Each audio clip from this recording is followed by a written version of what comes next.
Hi, this is Evan Dienick, and you're listening to the Wolfpack Podcast, where we believe that the best medicine is music. Here, you'll find the latest news for mental health, music, and much more.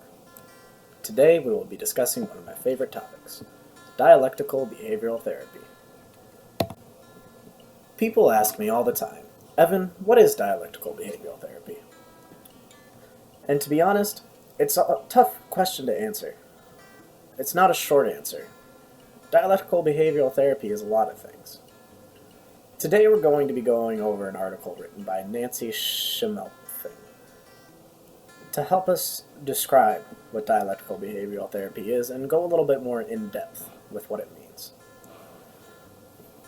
According to Nancy, dialectical behavioral therapy is a type of cognitive behavioral therapy, which its main goal is to teach people how to live in the moment, develop healthy ways to cope with stress, and regulate their emotions and improve their relationships with others. Dialectical behavioral therapy, or DBT for short, which I will be referring to it as from this point on, was originally intended to treat borderline personality disorder, which is something that I was diagnosed with when I was younger. But today, it's been adapted to treat other mental health conditions. We can help people who have difficulty with emotional regulation in general, or who are exhibiting self-destructive behaviors, such as eating disorders and substance disorders. And it's also a therapy that is sometimes used to treat post-traumatic stress disorder, as well as anxiety and depression. One of the core practices of DBT is mindfulness. Mindfulness is a skill that allows you to live in the moment. It helps you pay attention to what's inside of you, your thoughts, feelings, sensations, and impulses, as well as the things around you, what you see, hear, smell, and touch, in non-judgmental ways. The key word in this sentence is non-judgmental ways. To view your emotions and the things around you as simply things that exist really help you to separate yourself from those things and allow you to just be present in the moment and not overreact in a way that you might regret later. Mindfulness is used as a last-ditch effort to help you when you're in the middle of experiencing emotional pain. The strategy can help you to stay calm and avoid engaging in automatic negative thought patterns and impulsive behaviors. The next skill we are going to discuss is distress tolerance.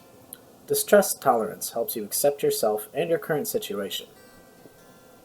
You can use distraction, improving the moment, self-soothing, or thinking of the pros and cons of not tolerating distress to help you do this. Distress tolerance techniques help you prepare for intense emotions and empower you to cope with them in a more positive, long-term outlook. A good example of this is exercising whenever you feel emotionally unstable. Rather than getting angry and lashing out at people, go for a walk, or if you don't like walking, running, or maybe biking. The next tool we will be discussing is interpersonal effectiveness. This helps you to become more assertive in your relationships, expressing your needs and being able to say no to people while still keeping a relationship positive and healthy. You learn to listen and communicate more effectively, dealing with challenging people and respecting yourself and others. An acronym that we like to use to help us remember this tool is the acronym called GIVE. It stands for Gentle, Interest, Validate, Easy. Gentle, don't attack, threaten, or judge others. Interest, show interest with good listening skills. Don't interrupt someone else when they're speaking. Validate, acknowledge the other person's thoughts and feelings. And easy, try to have an easy attitude. Smile, be lighthearted, and try to laugh. The last tool we will be discussing today is emotional regulation. Emotional regulation allows you to navigate powerful feelings in a more effective way. The skills you learn help you to identify, name, and change your emotions. When you're able to recognize and cope with intense negative emotions, it reduces your emotional vulnerability and helps you have more positive emotional experiences. A good example of this is the exercise of opposite action.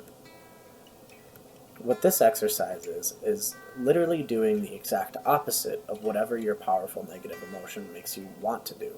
Forcing yourself to do the opposite action oftentimes helps you to negate that emotion. So for example, if you're feeling angry, you might go sit in a field and meditate. Or if you're feeling sad, you might make plans to go out with your family or friends. Now that we're reaching the end of the podcast, you have a thorough understanding of what DBT is and are ready to use these skills in your everyday life. That's not necessarily true. DBT is a lot more complex than just the things that we've discussed in this podcast today. If you're really interested in studying DBT more, consider talking to a local therapist or taking a class.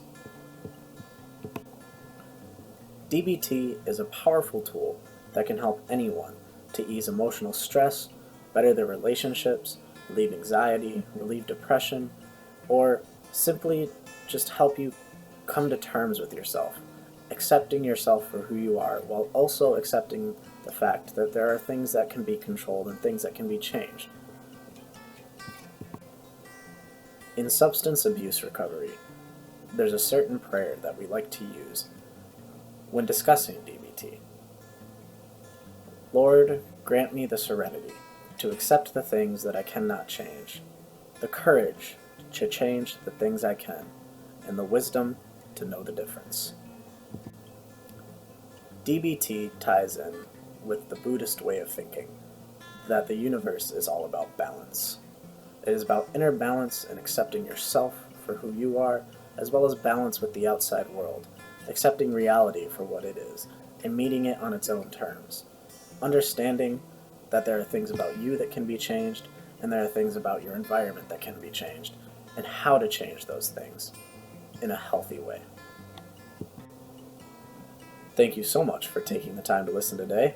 As always, you can find the Wolfpack anywhere that you find Evan Dienick, at evandienick.com, on Facebook, Instagram, or Twitter.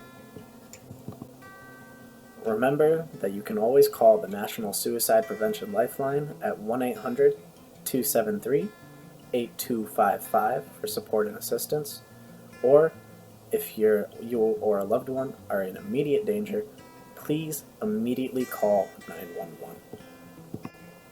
And again, thank you so much for listening to the Wolfpack Podcast. This has been Evan Dienick, and as always, don't forget to take your medicine, because music is the best medicine.